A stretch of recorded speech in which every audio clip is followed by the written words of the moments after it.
Hola, ¿qué tal? Muy buen día a todos. Gracias por conectarse al episodio de Jerime TV del día de hoy. El día de hoy quiero dedicarlo a hablar de una enfermedad neurológica que está generando últimamente alta prevalencia, y esta es la enfermedad de Parkinson. El día 11 de abril del año de 1817 nació el doctor James Parkinson, el neurólogo británico que descubrió y dio nombre a la actual enfermedad. En el año de 1997, la Organización Mundial de la Salud estableció en esta fecha la conmemoración del Día Mundial del Parkinson, que se celebra a partir de entonces cada 11 de abril. Entre los símbolos que han surgido en esta lucha, el tulipán destaca como una representación de esperanza y resiliencia. La historia del tulipán como símbolo de la enfermedad de Parkinson se remonta a la década de los 80.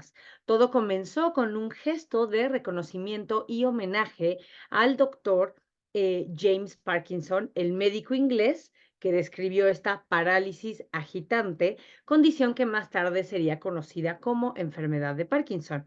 El tulipán se vinculó oficialmente a la enfermedad de Parkinson gracias a un horticultor neerlandés llamado Van der Berel.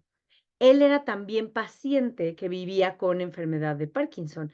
Entonces, él, en un acto de agradecimiento y reconocimiento a la importancia del trabajo del doctor Parkinson, cultivó una nueva variante de tulipán. Y este tulipán era distinto y único. Estaba presentado de un color rojo con rayas blancas, y decidió nombrar a este nuevo tulipán del doctor James Parkinson, honrando así al médico que dio nombre a esta patología neurológica. La elección del tulipán, en particular de esta variante, no es casualidad.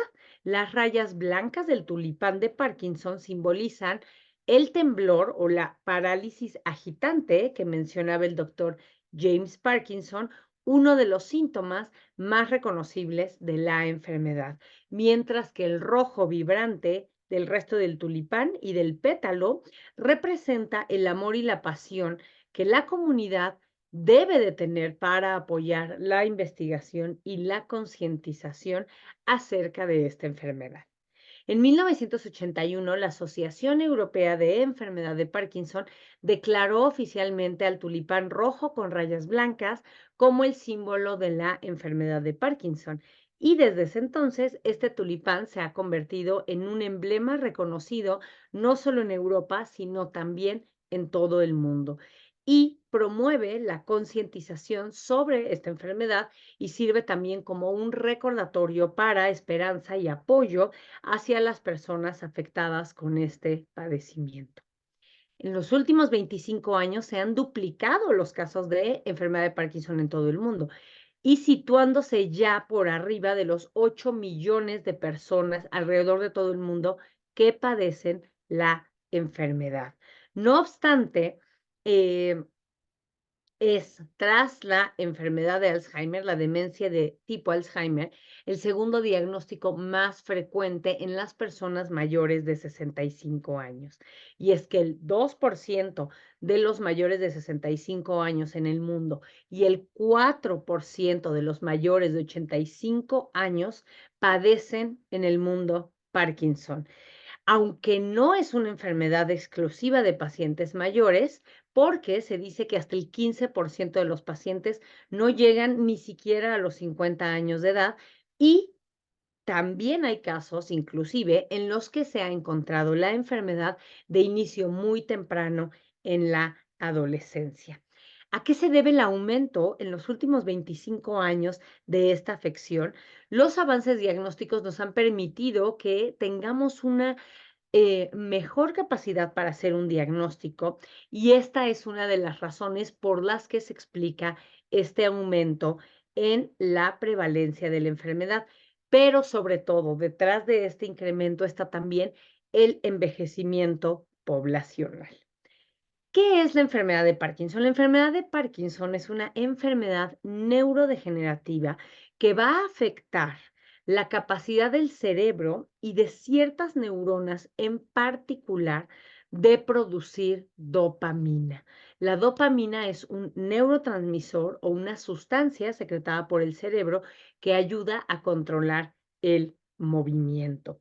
¿Cuáles son los factores de riesgo para desarrollar esta enfermedad? La edad es el principal factor de riesgo, ya que la mayoría de los pacientes tienen más de 60 años cuando desarrollan la enfermedad. Sin embargo, ya habíamos mencionado que se puede presentar en edades más tempranas. El carácter hereditario o genético también es importante mencionarlo como factor de riesgo. Tener un familiar cercano en primera línea con enfermedad de Parkinson puede aumentar las posibilidades de que uno padezca esta condición, sobre todo si son ya muchas personas en la familia las que lo están padeciendo.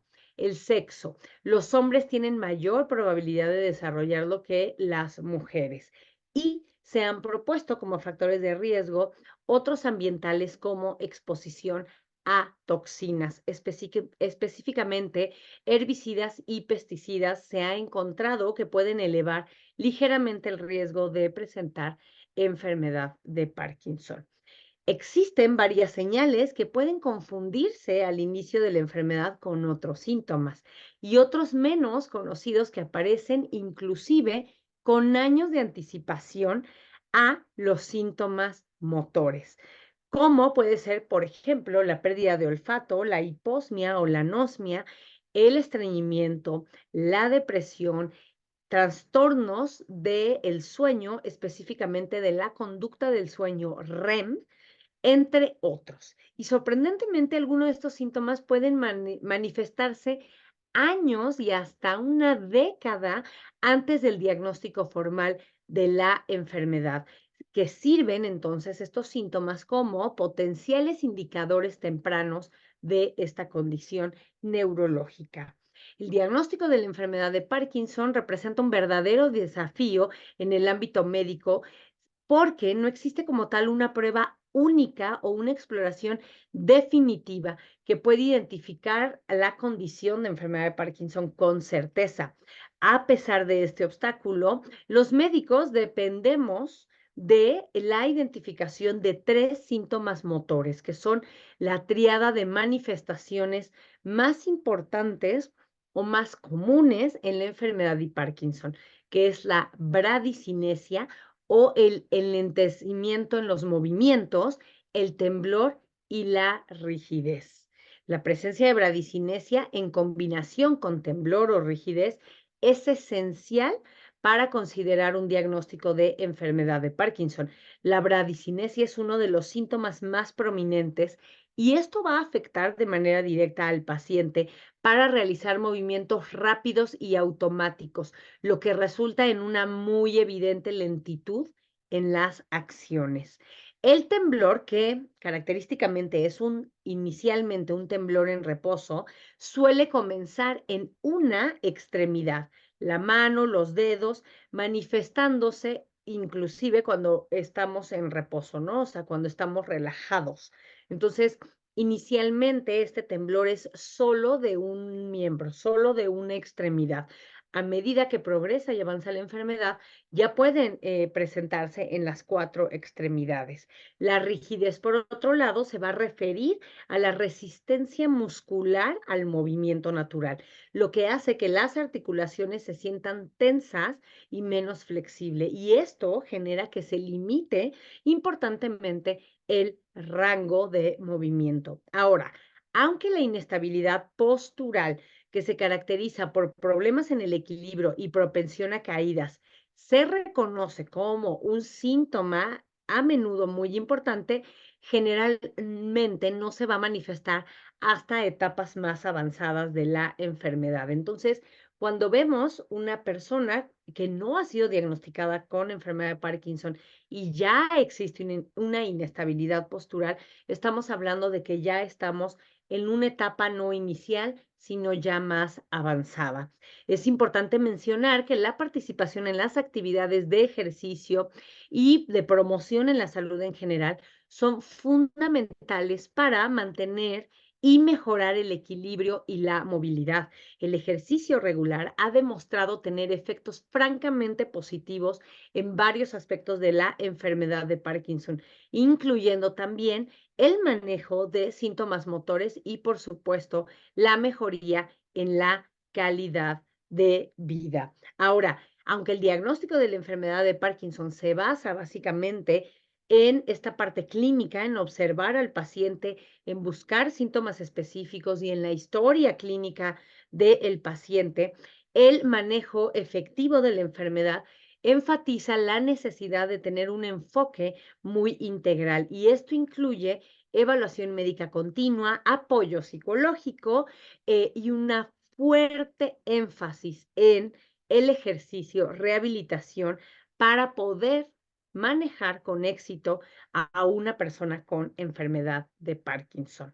En cuanto al tratamiento, no hay una verdadera cura para la enfermedad de Parkinson y los tratamientos, en particular los medicamentos, la cirugía y la rehabilitación, buscan reducir los síntomas y retrasar el progreso de la enfermedad. En cuanto a la terapia farmacológica, la levodopa-carbidopa es un medicamento combinado que busca aumentar la cantidad de dopamina que hace falta como de la producción de las neuronas y es el medicamento más común para tratar esta enfermedad. Sin embargo, existen otras opciones terapéuticas que los neurólogos utilizan para reducir el movimiento muscular involuntario, como por ejemplo los anticolinérgicos, entre otros medicamentos. Otra de las maneras de tratar la enfermedad de Parkinson es con una cirugía. La cirugía es una estimulación cerebral profunda que busca estimular a esta parte del cerebro para que haya una producción de dopamina. Y finalmente, pero no menos importante, es la rehabilitación, incluida la fisioterapia, que va a buscar ofrecer alivio para la enfermedad de Parkinson y también busca entrenar la fuerza, mejorar movilidad y equilibrio, y esto se puede hacer mediante, además de la fisioterapia, también de la hidroterapia. Estos tratamientos de esta parte de la terapia física ayudan a mejorar el funcionamiento y la calidad de vida de las personas que viven con la enfermedad de Parkinson y también ayuda a reducir la presión y la carga de aquellas personas cuidadoras de los pacientes que sufren esta enfermedad. Las terapias rehabilitadoras son una muy buena herramienta para mejorar la calidad de vida de las personas y se centran en mejorar la lentitud del movimiento, la rigidez, mejorar la postura y el equilibrio, y eso va a ayudar de manera directa a promover una mejor movilidad, favoreciendo de esta manera independencia e integración familiar y social. En específico, la logoterapia trabaja con la fonación, con la voz, la pronunciación y el ritmo de la entonación para mejorar la comunicación, la expresión facial y la escritura también. La psicoterapia también es muy importante, dado que en muchos casos el impacto de la enfermedad puede producir trastornos como ansiedad y depresión. Pueden llegar estos trastornos a presentarse con estados psicóticos y trastornos de control de impulsos. Otras terapias útiles para mejorar el autoestima y la regulación del ánimo de los pacientes es la arteterapia, la musicoterapia y también el tai chi. No olviden que la enfermedad de Parkinson, si bien es una enfermedad neurológica, es importante considerar y tener presente que afecta de